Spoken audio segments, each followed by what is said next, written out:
čovjaka na daljinski, znači RC Drifteri će snimati to cijeli događaj. Dečki crta, inače kad stanete, znači mora jedna noga biti ispred, druga iza. Dobro, ispred znate, vozi se super special, znači startate ko na Race of Champions, slično. Može, priprema, pozor, start! Ide, prvi, Crniću, pa kuda!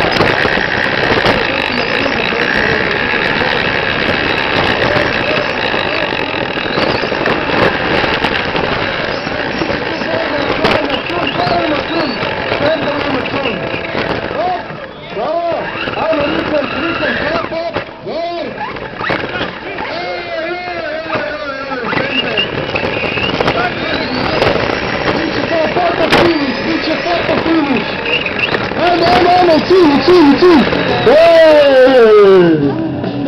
Dečki, vrijeme vam je 36:80.